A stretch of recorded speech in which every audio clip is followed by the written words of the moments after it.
Hello everyone. Now a little bit of an extra video for you now. I've been nominated by the lovely Viv from What Viv Did Next to do the 2018 Roundup challenge.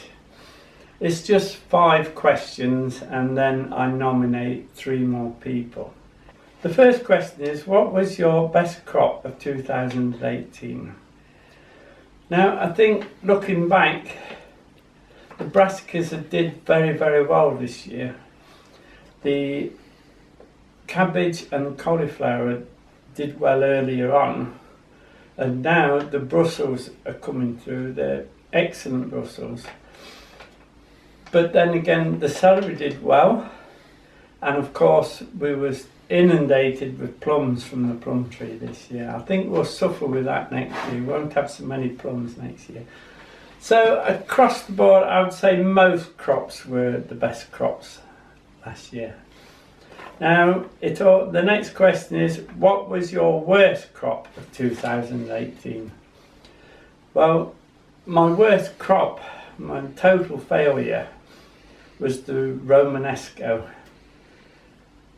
It just went straight to seed, but then thinking back, and I think it was the late frosts, and it lowered the ground temperature to around 6 degrees if I remember right. I have checked in the diary.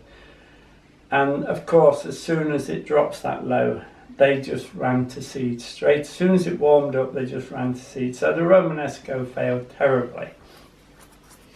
And the pears, I think with it being a long hot season, the pears all got brown rot in the middle.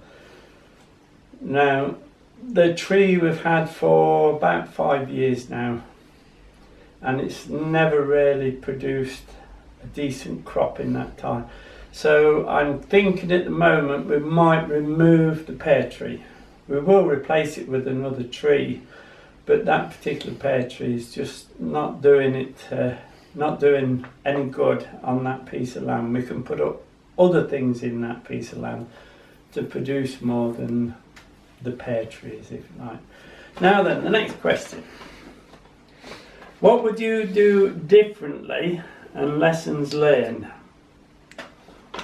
Well, the lesson I learn every year, and I say it every year, and everybody says this, I am not going to plant my seed quite so early next year. I'm going to hold back a little bit, so I'm not filling the greenhouse with seedlings waiting to be pricked out or plants waiting to go into the garden.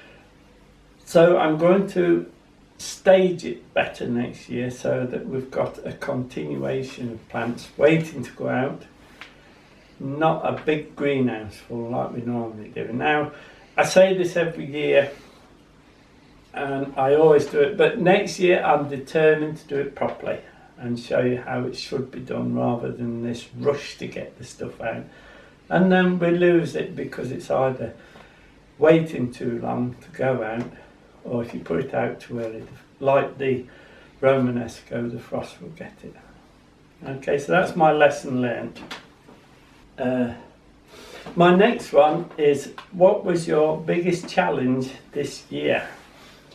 Well, if we're looking back, we had a terrible spring, lots and lots of late frosts, and it was catching me out all over the place.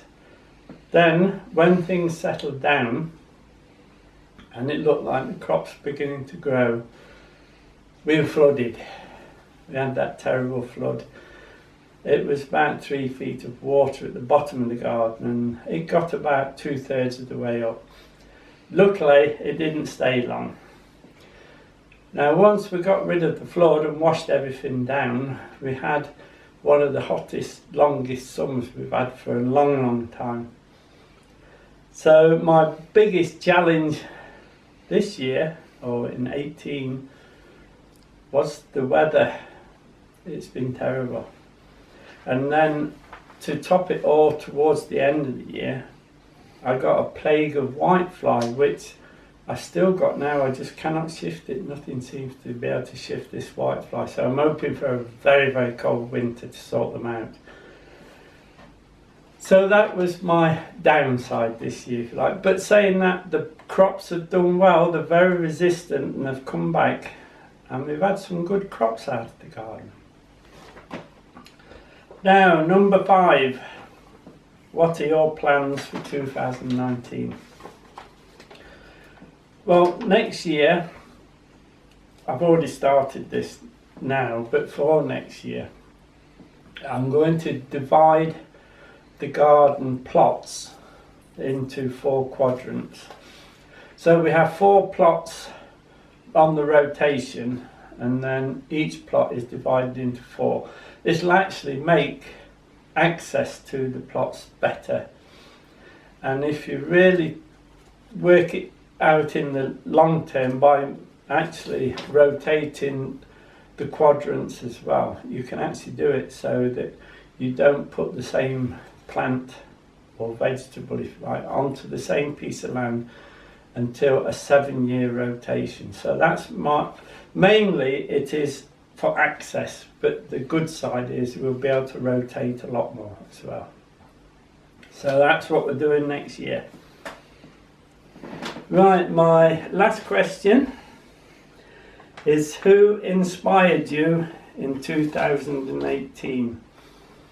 This is a difficult question for a lot of people. Now, there's a lot of good growers on the internet. Some of the lads there are taking classes. I'll take my hat off to. They're doing a wonderful job and helping anybody who's starting off.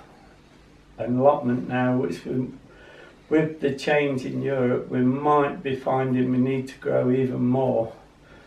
So there'll be a demand for allotments, I think, soon. So all these guys and gals on the channels, you're doing a good job and you really are helping these people. But now we're down to the question of who inspired me. I think a lot of it is every week we put a video out and we have some nice people do some lovely comments. And I think it's those comments and the response from these people who actually inspire me to keep going and grow better crops for you and show you how to do it a little bit easier. So, who inspired me? You people out there inspired me. Now we need to nominate 3 people so we can pass this on, okay? Now, my first nomination is going to be Bill and Val. They are the Bill's allotment and 2 plots of heaven down there on the sunny south coast. Lovely and warm down there, they tell me, this time of year. Now, they're great people and they do a little bit of no-dig and they do quite a bit of do-it-yourself, and they have a good sense of humour, and I like them. I like watching them actually. I have a good laugh with Bill. So, Bill and Val, Merry Christmas and get your questions answered, okay? My next one is Mike Herdis. I've been following Mike since before I started doing the videos. I like Mike. He works hard, he's a good gardener, and he's always tidy, and that means a lot to me with a nice tidy plot. So Mike, put your tools back in the shed, sit down where it's warm and get this answered, okay? Merry Christmas everyone. Now my third one is not actually my choice. Well, she is my choice, but Diane's chose Tamara. Homemade and homegrown and home in nature. Now, Tamara's had a video for quite a while and she had a plot near Viv's. And now she's actually moved to Switzerland, but she's still doing it. She's got a new plot out there and she's a lovely girl. I have watched it a few times. A very calming video. It's nice to watch. So, Tamara, Merry Christmas. Answer your questions. Okay. That's all my nominations. So I'd like to thank you all for watching.